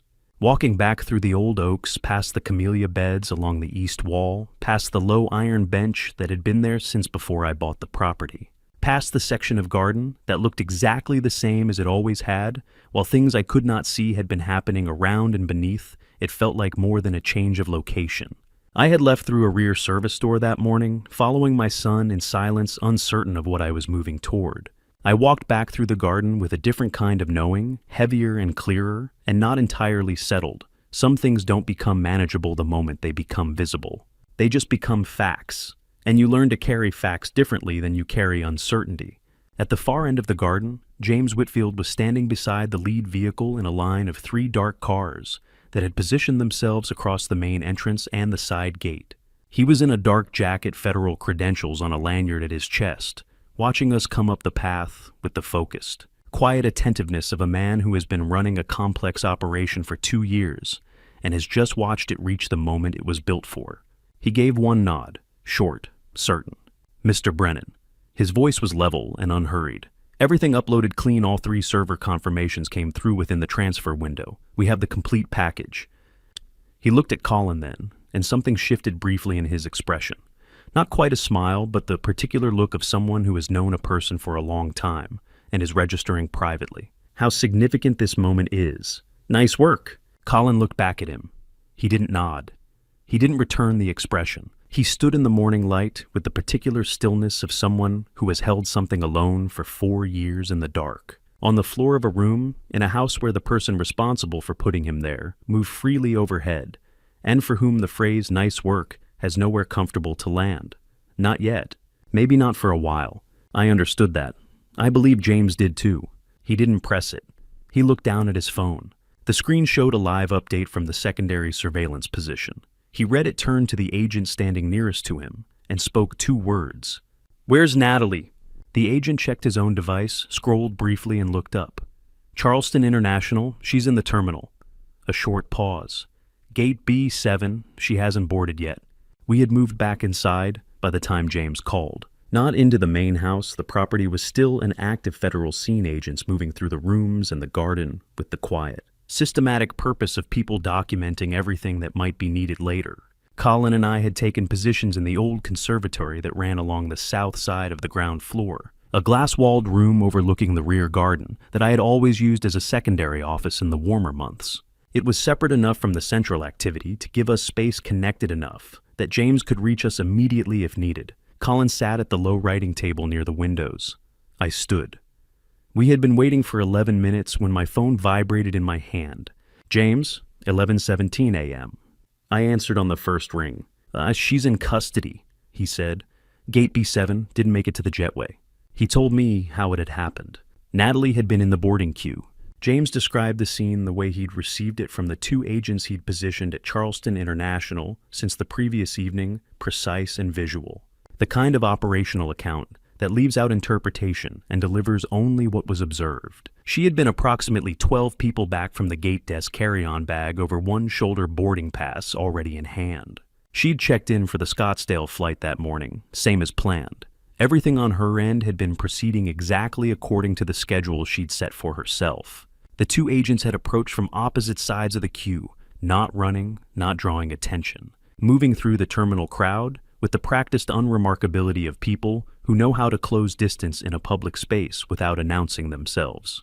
They reached her simultaneously. She'd seen the credentials before they spoke. James said she went still. Not the stillness of someone who doesn't understand what's happening. The stillness of someone who understands it completely and is deciding in a fraction of a second which version of herself to present. She didn't raise her voice. She didn't make a sudden movement. She didn't do any of the things that people who have not thought carefully about this moment do. She reached for her phone. It was, James said, the most revealing thing she could have done, not because it was unexpected, but because of the automaticity of it. Not panic, not an emotional response, a reflex. The reflex of a person for whom the phone is a tool of control, and for whom control is the first response to any situation, regardless of how far that situation has moved beyond the reach of a phone call. She dialed my number. The agents allowed it to connect. Their protocol permitted a brief window enough for the call to register in the record, enough for whatever she said to be documented. They stood on either side of her in the Gate B7 boarding area, 30 feet from the window where her flight was waiting at the jetway, and let the call go through. My phone rang twice before I answered it. Not because I hesitated. I knew it was coming. James had flagged the possibility during our planning conversations, and Colin had mentioned it again this morning on the dock. I let it ring twice because I wanted the 2 seconds. I wanted to be standing with both feet on solid ground, thinking clearly before I heard her voice, for what I already understood would be the last time it could reach me. I picked up. "Whatever you think you have." she began. Her voice was exactly what it had always been. Controlled measured the surface of it smooth and even. Not the sound of a woman in a terminal being held by federal agents. The sound of a woman managing a conversation. I know exactly what I have, I said. 7 years of recordings, 3 insurance policies, a forged medical evaluation. I paused for a half second, and a man in Savannah whose file just got reopened. Silence. Not long. 3 or 4 seconds, the length of time it takes a person to recalibrate when the position they expected to argue against turns out to be different from the one they're actually facing. I had sat across from enough negotiators in my working life to recognize the sound of a strategy being abandoned and a new one being located. She found one. Her voice when it came back had shifted register softer, slower, with a particular quality that I had heard her use in other contexts and had for years responded to without examining why. The concerned quality, the worried quality, the voice of someone speaking carefully to a person who needs to be handled with care. Walter, listen to me. You're not well. You haven't been well for a long time. A breath. Colin has been isolated with this for too long.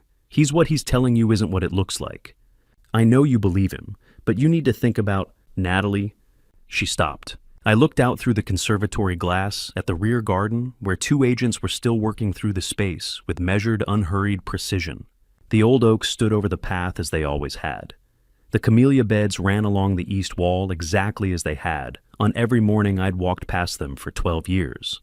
The dock was out of sight from this angle, but I knew exactly where it was, 30 feet over the water, pine boards darkened by weather, the place where my son had stood up and told me the truth. The most dangerous thing in any house, I said, is not a stranger at the door. It's the one who already has a key. I heard her breathing on the other end of the line. She didn't respond. Not with words, not with the sound of a person reaching for a response and failing to find one. Just breath and then the particular quality of a silence from someone who has run out of positions to take. 30 seconds after the call connected, one of the agents spoke quietly in the background, and the line went dead. I stood in the conservatory with the phone in my hand for a moment. Then I walked to the writing table where Colin was sitting, set the phone down on the surface with the same care I would give any object I intended to put down without drama, and placed both palms flat on the tabletop. Colin looked up at me. "Is it over?" he asked. I looked at my son standing before me exactly as he had stood in the kitchen doorway that morning, with both feet on the floor, and his eyes clear, and his posture the posture of a man who had rebuilt himself in the dark without asking anyone for permission. "Not yet," I said, "but it will be." The afternoon passed in the way that afternoons do, when everything has already happened, and the world hasn't caught up yet. Colin and I had been moved to a small hotel 3 blocks from the historic district. A quiet place, the kind that caters to business travelers and families visiting the colleges, with plain rooms and good air conditioning, and no reason for anyone to look twice at 2 men sitting in adjacent chairs by a window, watching the April light fade over the rooftops of Charleston. The mansion was still an active federal documentation scene. We would not be going back that night, and possibly not for several days. That was fine with both of us. I had called my personal attorney from the hotel room, a brief call enough to put him on notice that developments were occurring, and that I would need him available beginning the following morning. He asked 2 questions, I answered them, and he said he would be ready. That was the whole of it. Then Colin and I sat by the window with bad coffee from the lobby machine and waited. James called at 4:22 in the afternoon. "He's talking," James said. "All of it." He gave us the outline in the measured, precise way he communicated everything, not dramatizing it, not editorializing, just laying it down in the sequence it had been provided. I listened with the phone on speaker, so Colin could hear without having to ask me to repeat it afterward. Dominic had given a full account. He had confirmed the construction site in 2017, confirmed that he had accessed the North Charleston worksite the night before the scheduled inspection, confirmed that the safety hardware on the 4th floor platform had been deliberately removed. He had confirmed his own hand in it, and he had confirmed that the intended target had been Walter Brennan, not Colin. Colin's early arrival at the site that morning had been, in Dominic's own words, an outcome he had not anticipated and could not have corrected once it was in motion. He had confirmed his involvement with Natalie going back to 2015, her placement at Brennan Corp., the deliberate cultivation of her relationship with Colin, the multi-year strategy to position her inside the estate before any formal legal mechanism was set in motion. He had described it the way a person describes a business arrangement, which was apparently how he had always understood it to be.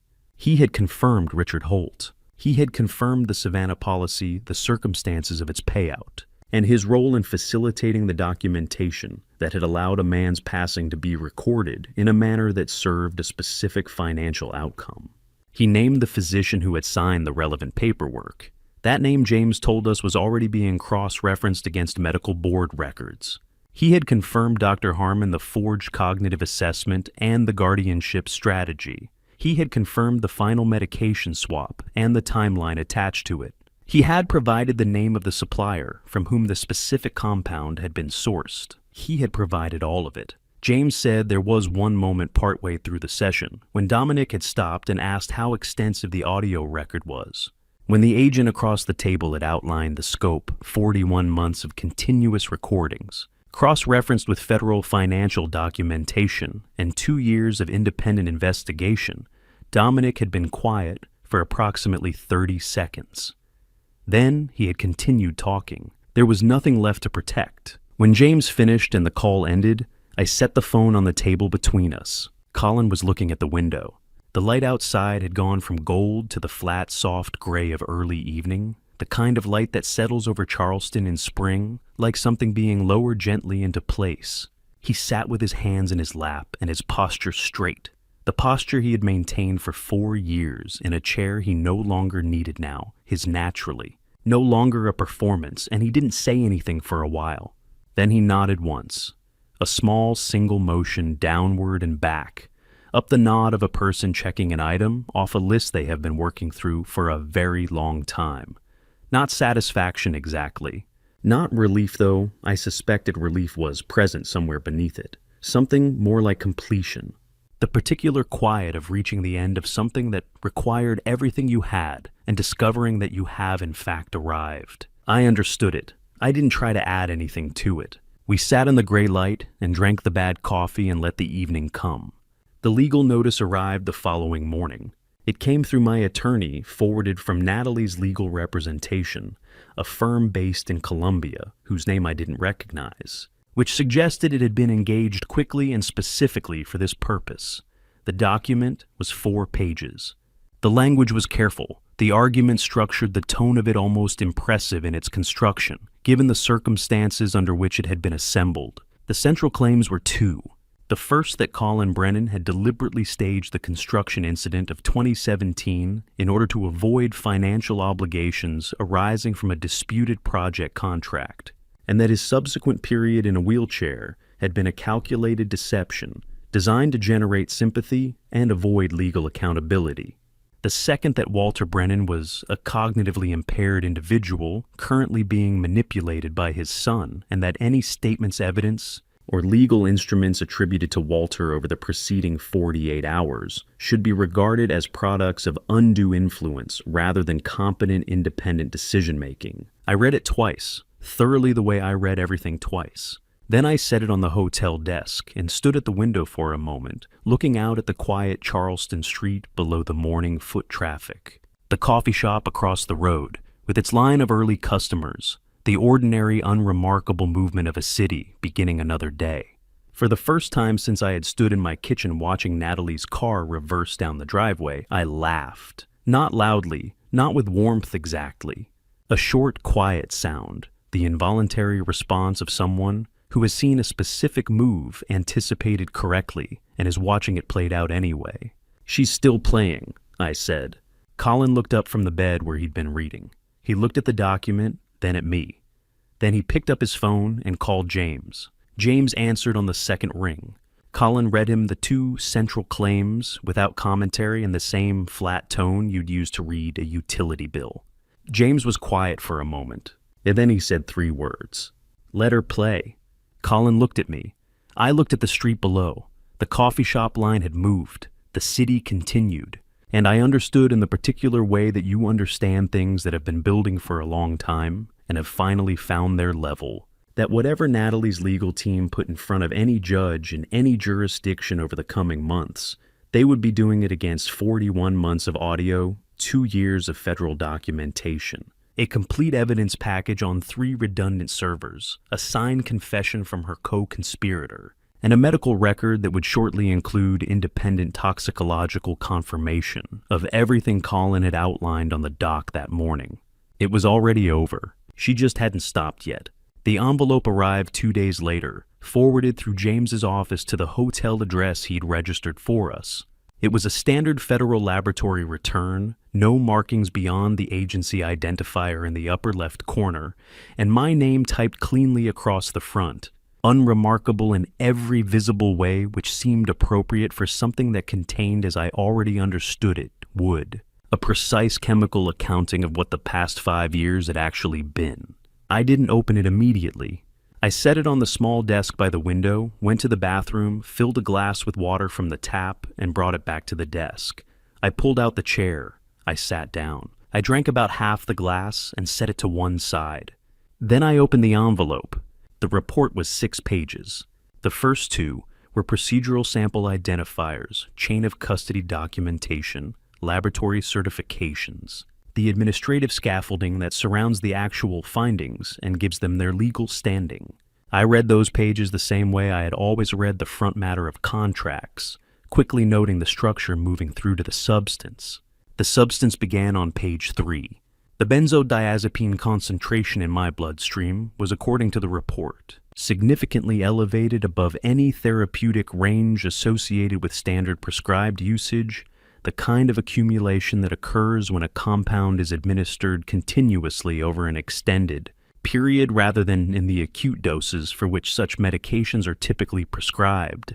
The report noted that this level was consistent with prolonged low-dose exposure, spanning at minimum several years. The second finding was a cognitive inhibitor, not a compound I recognized by name, and not one that appeared in any prescription record associated with my care. The report described its mechanism, a substance that, in sustained low doses, suppresses the function of the brain regions responsible for pattern recognition and self-trust, without producing the dramatic sedative effects that would draw clinical attention. It made the world a little slower. It made the mind a little quieter. It made the voice that said, "Something is wrong here," a little harder to hear. The third finding was lithium. Low concentration, but consistent, the kind of trace presence that doesn't produce obvious symptoms, but contributes over time to a particular kind of emotional flattening. A reduction in the sharpness of feeling, a blunting of the instincts. At the bottom of page 4, the reviewing physician's summary included one sentence that I read twice. At the concentration levels, documented continued exposure for an additional 6 months would have produced a high probability of irreversible cognitive impairment. I folded the page back along its crease and held it in my hands for a moment. 6 months, if Colin had not been watching. If he had not been making the careful substitutions since 2021, reducing the load incrementally without tipping off the person who was monitoring the bottles. If he had not found the right moment on the right morning to act, 6 more months of what I had already experienced for 5 years would have moved from something recoverable to something permanent. I thought about the morning I had stood in the kitchen and noticed that my coffee tasted right. I thought about how long it had been since something had simply tasted the way it was supposed to. I turned to the second half of the report. Colin's results were on pages 5 and 6, a separate panel run from samples collected on the morning of the arrest. The pattern was different in its specific compounds, but similar in its architecture, a sustained low-level pharmaceutical presence designed to maintain a condition rather than treat one. Substances that were not consistent with any legitimate post-injury care protocol. Substances that, in the language of the reviewing physician, were inconsistent with recovery supportive treatment and consistent with maintenance of existing impairment. They had been keeping him in the chair, even after his nervous system had begun to return. I set the report in the folder Colin had brought from the dock, the one that now contained copies of everything organized and indexed, ready for whatever it would be needed for. I closed the folder. I put the folder on the desk. Neither of us said much for the rest of that afternoon. Dr. Gerald Harmon entered into a cooperation agreement with the federal prosecutors within 3 weeks of the arrest. He provided a full account of his arrangement with Dominic Shaw, the nature of the assessments he had been paid to produce, and the specific instructions he had been given regarding the cognitive evaluation at MUSC Health following my hospitalization. In exchange for his cooperation, the charges against him were reduced from the full scope of what the evidence supported. He would not serve the sentence he might otherwise have served. He would, however, never practice medicine again. His license was revoked permanently by the state medical board within 30 days of the agreement becoming public record. Whatever he had been before Dominic Shaw found him, he would spend the remainder of his professional life being only what he had chosen to become. The trial transcripts arrived 3 months later. James had arranged for them to be sent directly, complete records, everything in the official federal format. The kind of document that reduces months of legal proceedings to hundreds of pages of time-stamped exchange. Colin and I received them at the new address we'd established by then. We were not present in the courtroom for any of the proceedings. That had been a considered decision, and I had not second-guessed it. We read them together, sitting at the kitchen table of the place we were renting, while longer-term arrangements were sorted. Colin made coffee. I turned the pages. Natalie had accepted a plea arrangement. 22 years in federal prison across multiple consolidated charges. Conspiracy to commit financial fraud, elder financial abuse, tampering with pharmaceutical compounds, and a separate charge related to the circumstances of Richard Holt's passing in Savannah, which the reopened investigation had produced sufficient evidence to support. Her attorney had negotiated the terms over 6 weeks. She had signed the agreement without going to trial. Dominic had not accepted any arrangement. He had exercised his right to a full trial, a decision that his attorney had apparently advised against, and that Dominic had overridden. The jury deliberated for 4 hours. The verdict was returned on a Thursday afternoon. Life imprisonment without the possibility of parole. I read that line and I stopped. Not for long. A second, perhaps 2. The kind of pause that isn't hesitation, it's acknowledgement. The acknowledgement of a weight that has finally been set down in its permanent place after being carried for a very long time across a very long distance. I folded the transcript back into its envelope. Colin was watching me from across the table. "Is it enough?" he asked. I placed the envelope on the table between us, flat and even, and left my hand resting on it for a moment before I looked at him. "It's final," I said. "That's enough." 4 months after the morning Natalie pulled her carry-on down the staircase and out the front door, I stood in the main sitting room of the Charleston estate for the last time. The rooms had been cleared, the furniture either moved to storage donated or sold through an estate liquidator Colin had found. The built-in shelves in the library were empty, the books boxed and sent ahead. The camera housing that Colin had installed in the hallway clock was gone. The clock itself had been left behind at my specific instruction. Some objects carry too much of one version of a place to belong in a new one. The estate had been confirmed as mine by the court. The financial authorization documents the partial transfer agreements. The power of attorney instruments, all of it, had been voided as products of undue influence. Executed while the signatory was operating under medically documented cognitive impairment. The property had never legally changed hands. The lien that Natalie's attorneys had attempted to establish against the assets during the brief period when her legal strategy was still in motion had been dismissed within 10 days of the toxicology report entering the federal record. I had sold it freely on my own terms to a buyer who intended to restore the original ironwork on the front gate and repaint the exterior its historical color. I had no opinion about that. It was their house now. I stood in the empty sitting room for about 3 minutes. There is a particular sound that a large house makes when it has been cleared of everything that made it occupied a kind of resonance in the walls, the floors, the high ceilings, as though the space is recalibrating itself after years of being something specific. I had heard it once before when my parents' house was sold after my father passed, and I had not liked it then either. But disliking a sound and being unable to accept it are different things. I picked up the single key from the mantelpiece, the original iron key to the front door. The the one I'd held when I first walked through this house 30 years ago, and decided it was the place I'd been working toward. I crossed the room, went through the front door for the last time, and handed it to the broker's representative waiting on the front steps. The handoff made a small, clean sound in the April morning.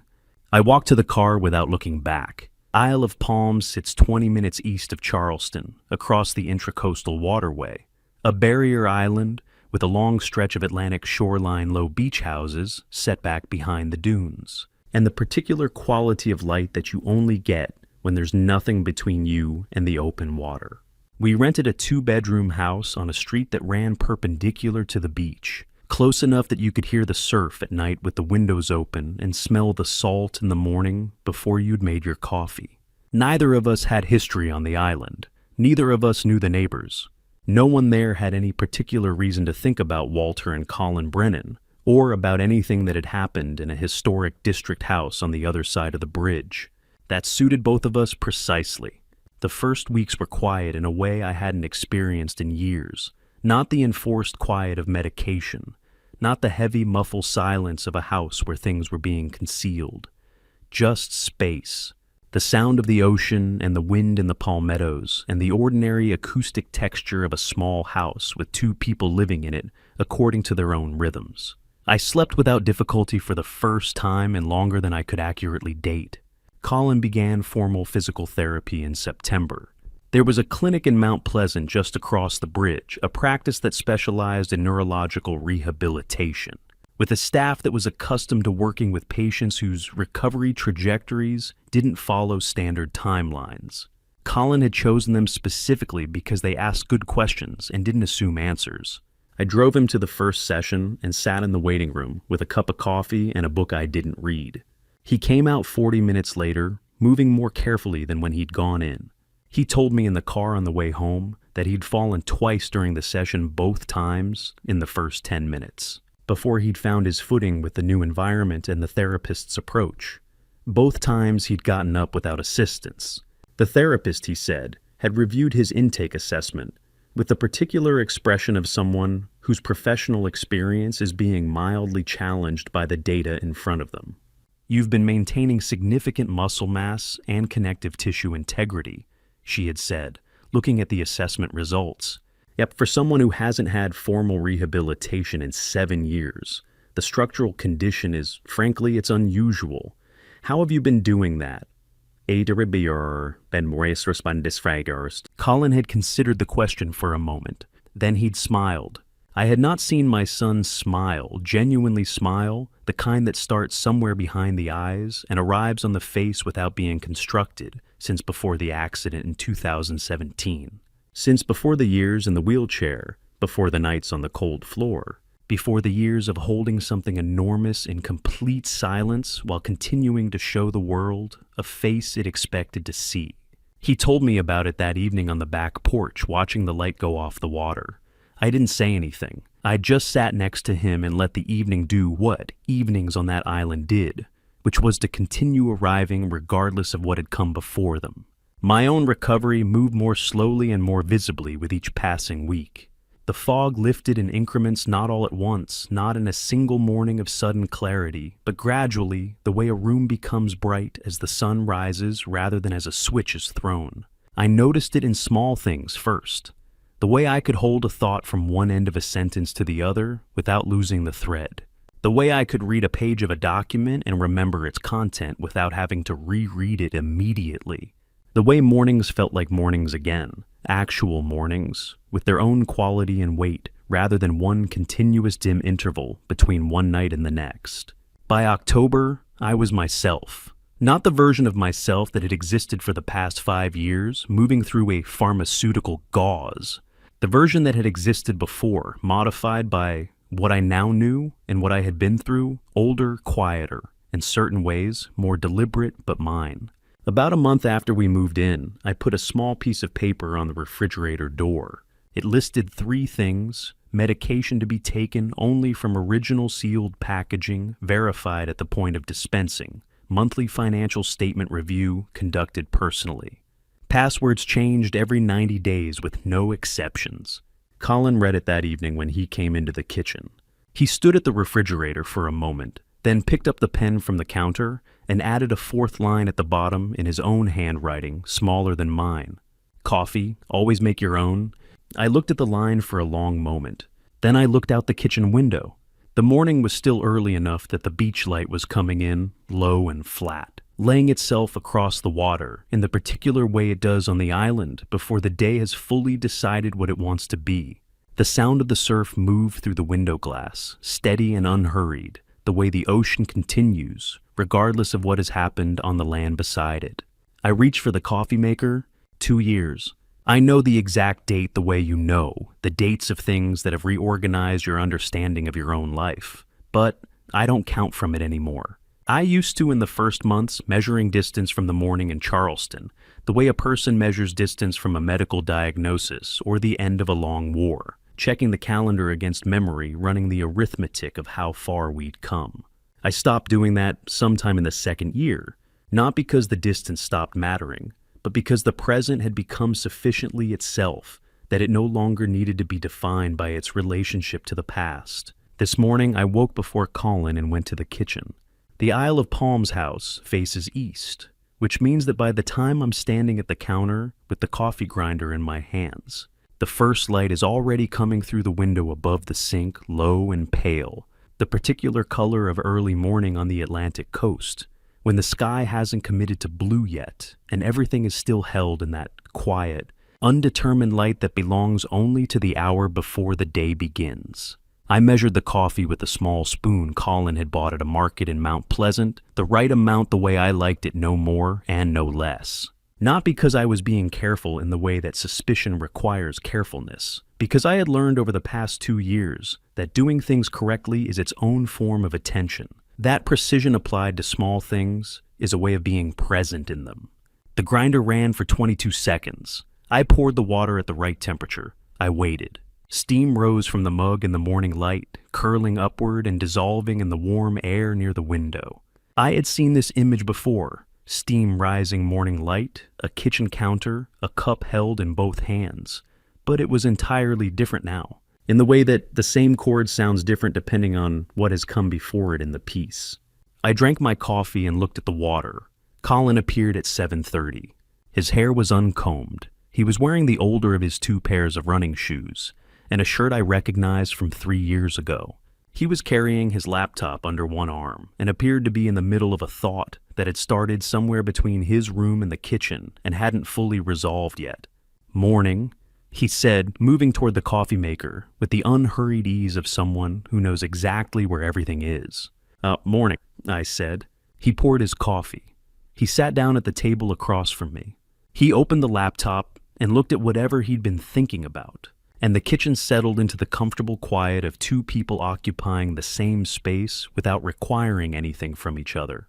That was all. That was exactly all. I want to be precise about this because it matters the ordinariness of that moment. The uncombed hair, the mismatched socks. I noticed when he crossed his legs under the table. The specific unremarkable sound of a laptop opening on a kitchen table was not something I took for granted. I noticed it the way you notice things that you almost didn't get to have, with a particular quality of attention that doesn't announce itself, but is present in everything. Colin has been working as an independent construction safety consultant for the past 18 months, operating remotely from the island. His current project, the one that has occupied most of his working hours for the better part of a year, is a monitoring system for structural safety equipment. The specific problem he's solving is detection, how to build hardware and software that registers any unauthorized interference with load-bearing safety mechanisms and flags it immediately, with a record that cannot be altered after the fact. He has never explained to me directly why he chose this particular problem to work on. He has never needed to. A legal update arrives every few months forwarded through my attorney's office. Status reports primarily the administrative correspondence that accompanies long federal sentences. I read each one when it comes to note what it says and file it in the folder I keep in the second drawer of my desk.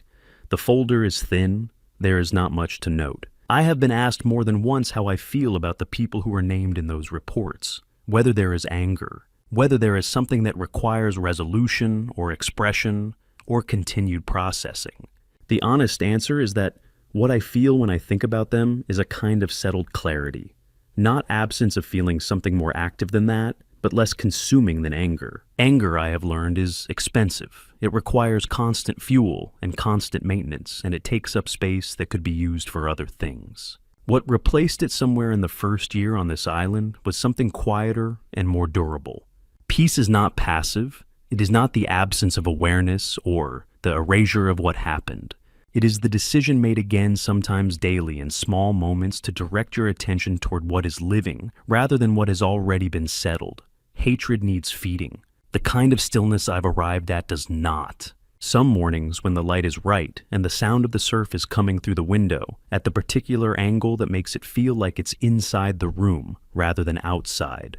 I think about a morning 2 years ago. I think about standing in a kitchen in Charleston with a cup of coffee that tasted better than it should have, watching a car reverse down a driveway, and not yet knowing why anything was about to change. I think about the sound of footsteps on a hardwood floor above my head, steady, certain, real, and the figure that appeared in the kitchen doorway. I think about how close I came to not listening, not because I would have dismissed what Colin had to say, but because there is a version of that morning, a version that existed in the years of pharmaceutical quieting, where a voice says you're tired, you're imagining things. It's fine. It's always fine, just loudly enough to make the other voice harder to follow. I had lived in that version for 5 years. The distance between that version and the one that actually happened was thinner than I like to think about. What I understand now that I didn't fully understand then is that paying attention is not a passive act. It is not simply the absence of distraction. It is the practiced, deliberate act of being present enough to notice what is actually happening in a room, in a relationship, in a body, in a life, rather than the story you've been given about what is happening. That is the thing I would carry forward if I had to name one thing. Colin looked up from the laptop and closed it.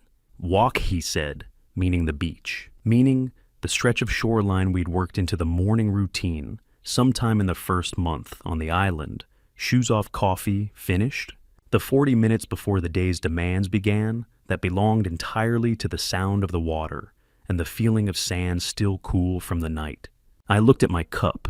There was one last measure of coffee remaining. I lifted the mug and drank it all the way down, unhurried, tasting it the way it deserved to be tasted. Not bitter, not heavy, not laced with anything except what I had put in it myself. Just coffee. I set the mug on the counter and picked up my phone from the table. Before I put it in my pocket, I looked at it for a moment, and I want to say something directly to whoever has been with this story from the beginning. I don't know where you are right now. I don't know what time it is where you're sitting, or what you were doing before you found this. But if any part of what Walter and Colin went through has stayed with you, if something in it felt familiar or clarifying or simply like something you needed to hear, I'd like to know. Leave a comment. Tell me where you're watching from. Tell me what time it is there right now in your part of the world. Because sometimes knowing there's someone on the other side of a story, paying attention, that turns out to be enough. I put the phone in my pocket.